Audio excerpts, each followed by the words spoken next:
Une histoire de Shabbat extraordinaire. Mes chers amis, est-ce que vous avez pris en otage un chauffeur?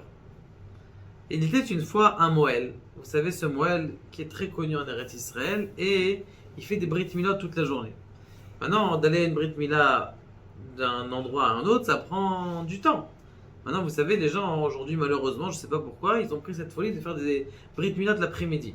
Alors que c'est marqué dans la Torah, Vayashkev Avraham Baboker, qu'il faut faire la Brit Mila le matin. Non, les gens disent, ah oui, les gens ils travaillent, ils peuvent pas venir à la Boker. Au Hachem, les Français encore, ils ont gardé ça, de faire la Brit Mila le matin. D'ailleurs, à Gave, entre parenthèses, le fait que l'enfant, on fait la Brit Mila plus tard, eh bien, on lui laisse encore l'impureté qu'il aspire. Une impureté qui est très importante. Donc, plus tôt on le fait le matin, le mieux c'est. Ce qui se passe, c'est que donc le Moël, il va en direction d'Ashdod et il monte sur la montée pour rentrer dans Ashdod et malheureusement, sa roue, elle crève. Maintenant, ce qui se passe, c'est il lui reste 17 minutes pour arriver à la salle. Il me semble que c'était la salle opéra. 17 minutes pour arriver à la salle. Maintenant, lui, il a la roue crevée. Comment il va faire? Il sort avec son élève de la voiture, il laisse la voiture avec les warnings, et ce qui se passe, c'est qu'il cherche un taxi. Il voit que les taxis ne passent pas de taxi, il voit que les gens ils se sont arrêtés au feu rouge, il voit un monsieur avec une petite kippa comme ça sympa, il ouvre la voiture, il rentre dans l'intérieur de la voiture, il s'assoit dans la voiture, il lui dit amène-nous à Paris. Il dit mais qu'est-ce que vous voulez monsieur? Écoute, je ne peux pas t'expliquer, je t'en supplie, amène-nous, on a absolument besoin. Bon, ok, très bien, le type il comprend que c'était un Moël, qu'il lui reste 10 minutes pour faire la Brit Mila. Il appuie sur le champignon, il arrive à la salle opéra, le Moël il monte, Baruch ata Hashem Elokeinu melech haolam à la Mila, Baruch le père il dit Shehyanu vekevenu, l'echnisu bevrito shel Avraham Avinu, et ça y est, Baruch Hashem la Brit Mila, c'est Mantov, le petit garçon s'appelle un tel, et Baruch Hashem, le Moël il a fini sa journée, puisque comme vous le savez, on n'a pas le droit de faire la Brit Mila la nuit. Donc maintenant, il sort de la salle. Il sort de la salle et qui il voit? Il voit son chauffeur qu'il a kidnappé.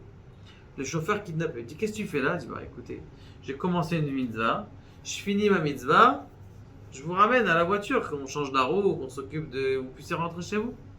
Et il dit oui, merci beaucoup, c'est très gentil. Il revient et tout ça. Et il lui dit écoute, Kvod Arav, j'ai fait une mitzvah que je vous ai amené. Il dit bien sûr, tu as fait une très grande mitzvah, c'est extraordinaire. Cet enfant, il a été circoncis le 8e jour, c'est beau. Il dit mais maintenant, j'ai une question à vous poser. Est-ce que vous pouvez me faire une bracha? Bien sûr, quelle bracha t'as besoin? Je ne suis pas marié, j'ai 46 ans, j'ai pas d'enfant, j'ai rien, j'ai essayé plusieurs fois de me marier, mais j'ai jamais trouvé. Bezrat Hashem, cette année, tu vas trouver une gentille fille, tu vas te marier avec elle, et Bezrat Hashem, le premier garçon que tu auras, c'est moi qui lui fais la circoncision. Ça n'a pas raté. 12 mois plus tard, pile, ce monsieur il appelle, Kvod Arav, je voudrais vous appeler, je vous remercie de tout mon cœur. Je vous remercie de tout mon cœur. Je dis, qu'est-ce qui s'est passé? D'abord, ça fait 9 mois que je suis marié. Après qu'on s'est juste une semaine après, j'ai rencontré ma fiancée, je me suis marié avec elle, on a eu tout de suite un enfant et vous êtes invité pour la Brit Mila et à faire la Brit Mila. Ce qui s'est passé, c'est qu'il a fait la Brit Mila, il a dit ce Moël, j'ai fait la première Brit Mila et la deuxième Brit Mila. La première et la deuxième Brit Mila, Baruch Hashem de cet enfant. De là, on apprend quelque chose d'extraordinaire. Ça arrive des fois qu'on fait des mitzvot, on a une possibilité, une opportunité de faire une mitzvah. C'est que à nous cette mitzvah là, elle peut nous apporter gros. Que Kadosh Baruch Hu nous aide, Be'ezrat Hashem, à essayer d'attraper ces opportunités, de prier pendant l'opportunité, et que grâce à ça, vous puissiez avoir les portes du ciel qui s'ouvrent.